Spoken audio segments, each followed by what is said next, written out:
There is a $500 million hit out for Delta from the CrowdStrike outage. Turbulence is knocking off the Noodles for Korean Air. Do you want to sit on a plane with or without your children? Is travel insurance really necessary? Is there a change to a travel advisory level? There is. Stay tuned. There will be no moon, perhaps some skylights, and lots of showering stars. Stay tuned to find out more about these stories and more, bringing you the top travel headlines from around the world now. But first,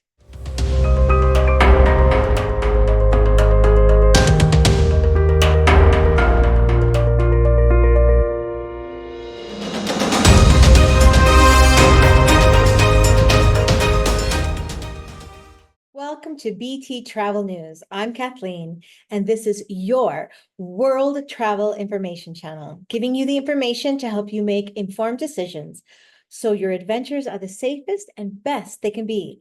We also share insights into new and innovative ways to travel around the world. Now, on to the first headline. Due to the loss of revenue and the millions of dollars in compensation that the carrier owed for hotels and other reimbursements, Delta Airlines CEO Ed Bastian said, quote, "We have no choice," unquote, in an interview with CNBC's Squawk Box yesterday.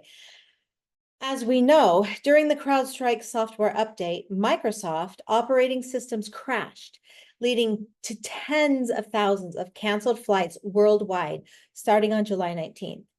If you'd like more details on this story, please go back a few days and watch that update. Delta prides itself on its reliability and on-time performance, making the flight disruptions unusual for them. Bastian informed CNBC that CrowdStrike hadn't offered Delta anything for the outage, so Delta hired attorney David Boyce, who is chairman of the law firm Boyce Schiller Flexner, to represent them in seeking damages from CrowdStrike and Microsoft. Bastian went on to say, quote, "We have to protect our shareholders, our customers, our employees for the damage, not just to the cost, but to the brand for the reputational damage," unquote. The Department of Transportation has opened an investigation into Delta's response to the meltdown after receiving a high volume of complaints from passengers about the carrier's customer service. I'm sure this is not the last we will hear about the CrowdStrike fiasco. Headline 2, starting August 15th, cups of Shin Ramyun instant noodles will no longer be available for economy class passengers, said a spokesperson for the Seoul-based airline. Quote, "This decision is part of proactive safety measures in response to increased turbulence aimed at preventing burn accidents," unquote. Quote, "This decision is part of proactive safety measures in response to increased turbulence aimed at preventing burn accidents," unquote, Korean Air said. The carrier did say that it had renewed the economy passenger snack option to now include offerings like sandwiches, corn dogs, and Hot Pockets. However, business and first-class passengers will still get their noodles, which are brought individually to business and first-class travelers, thus reducing spill risks. The dangers of spilling hot beverages and food is a real concern.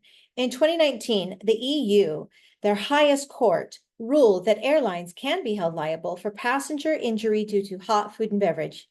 So when traveling on Korean Air, you must ask yourself if getting your cup of noodles is worth the extra fare for business or first class. Headline 3. Congress authorized the Department of Transportation to propose a rule banning family seating fees as part of the Federal Aviation Administration Reauthorization Act, which President Joe Biden signed in May. The U.S. Department of Transportation is proposing a new rule that would ban airlines from charging parents more to sit with their young children. Released Thursday of this week, according to the proposal, the U.S. and foreign carriers would be required to seat children ages 13 or younger next to a parent or accompanying adult for free. If adjacent seats aren't available when a parent books a flight, airlines would be required to let families choose between a full refund or waiting to see if a seat opens up. If a seat doesn't become available before other passengers begin boarding, airlines must give families the option to rebook for free on the next flight with available adjacent seating. The Biden administration estimates the rule could save a family of four as much as $200 in seat fees for a round trip. Quote, flying with children is already complicated enough without having to worry about that, unquote, U.S. Transportation Security Pete Buttigieg said. Buttigieg also said only 4 airlines, Alaska, American, Frontier, and JetBlue, already guarantee that children under ages 13 can sit next to an accompanying adult for free. However, Airlines for America, a trade association representing the industry, said in a statement that, quote, airlines already make an effort to accommodate families. Each carrier has an established individual policy, and all make every effort to ensure families sit together, unquote, this group said in a statement.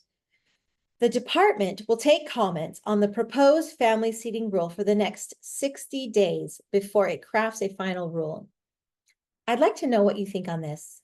If you agree with what the AFA is stating, that the airlines do already do their best to seat minors with parents, or is this new proposition needed? Type 1 if you agree with AFA, or 2 if we do need this proposition. Headline number 4. I'm healthy, I'm active, I already have health insurance. Why should I spend more money on something I probably won't even use? Having to make a visit to the local clinic, hospital, or calling for emergency services can be one of the most horrible things you can experience, especially while on vacation. But without travel insurance, it can get worse, I promise you.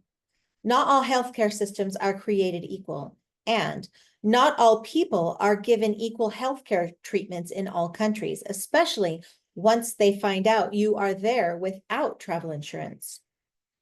You can be facing a bill in which you are expected to pay in full before services may even be rendered. According to a 2023 survey of more than 2,086 people, sponsored by GeoBlue and conducted by Harris Poll, nearly 1 in 4 Americans experiences medical problems while traveling internationally. And when asked how they plan to pay for medical treatment abroad, 46% said they plan to use their existing domestic health insurance plan, though that is not always possible. It's crucial to understand that most U.S. health insurance plans, including Medicare and Medicaid, do not cover medical expenses abroad, considering them out of network. A company called All Clear analyzed its data from 2023 to 2024 and identified the top 10 countries with the highest number of medical emergency expense claims.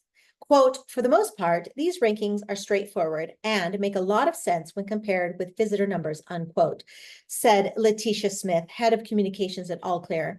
She told USA Today in a statement, quote, for instance, Spain, which tops the list, is also one of the most visited countries in the worldwide, unquote. Here is a list of the top 10 countries in which we claimed the most medical expense claims while traveling.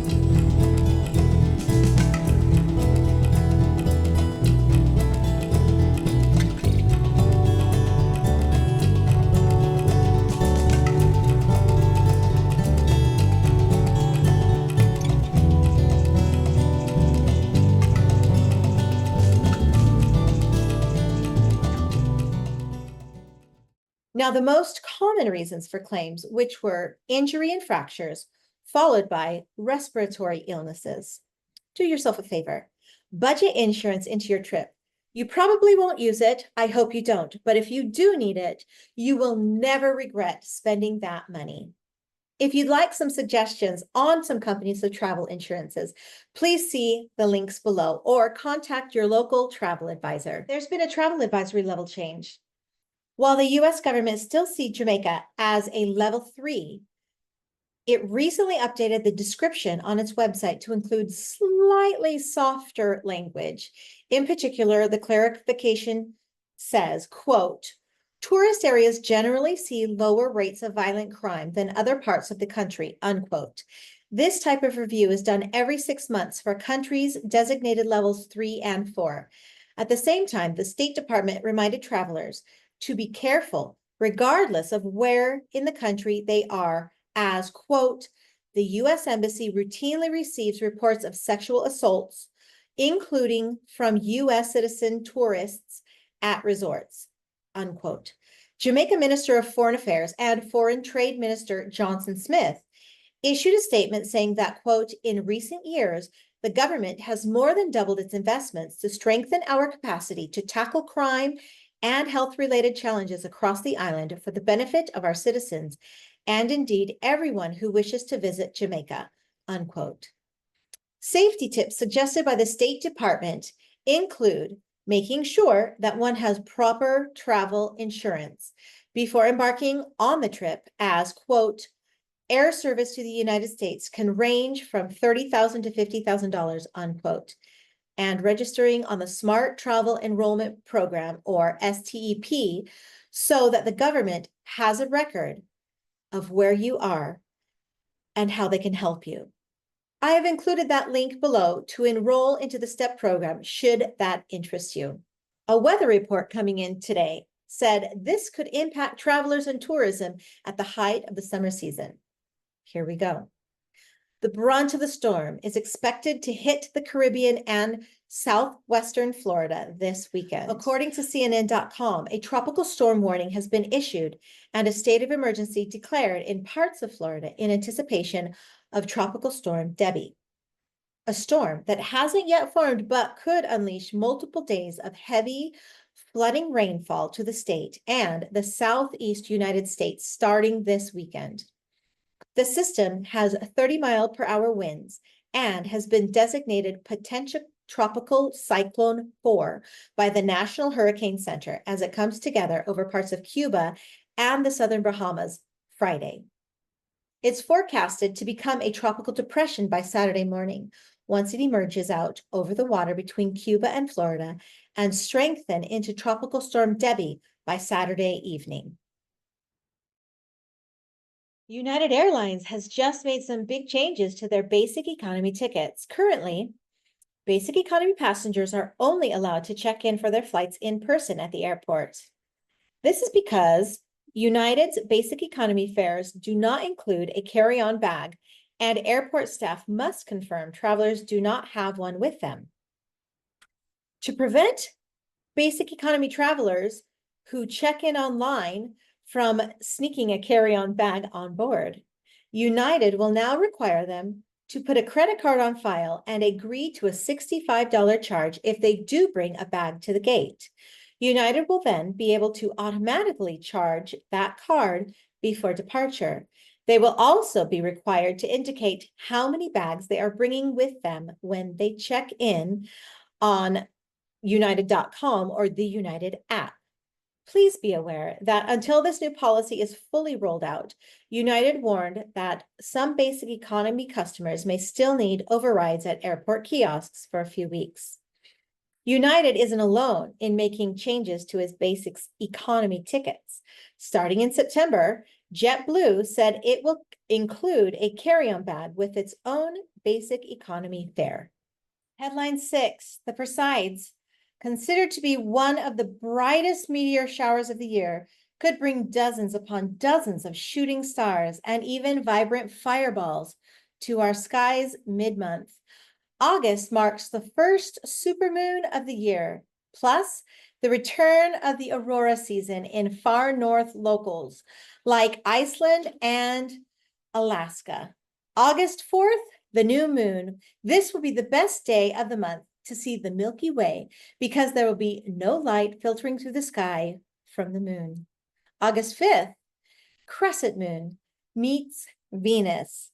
Just after sunset on Monday, August 5th, point your eyes to the western horizon to catch Venus and the crescent moon nearing each other. The Perseid meteor shower is going to peak this month. The most powerful meteor shower of the year will be joining us later this month. Make sure you stay tuned for all of the gaze-worthy events coming up this month. And headline 7. 24 new sites were added to the UNESCO's World Heritage List this month. After the 46th session of the World Heritage Committee, who met in July, 24 additions were inscribed on the list. In total, the list now features 1,223 properties across 168 countries and states. What exactly is a UNESCO World Heritage Site? It is defined as this: a natural or cultural site that is considered to be of, quote, outstanding universal value, unquote, and has been inscribed on the World Heritage List by the United Nations Educational, Scientific, and Cultural Organizations, or UNESCO, World Heritage Committee. Here is the list.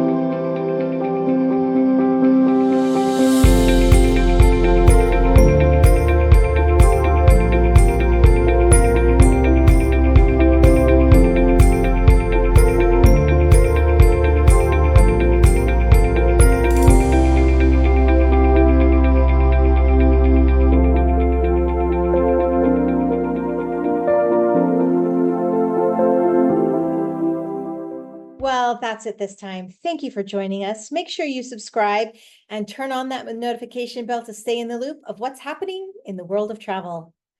Ta-ta for now. Wishing you safe travels and great adventures ahead.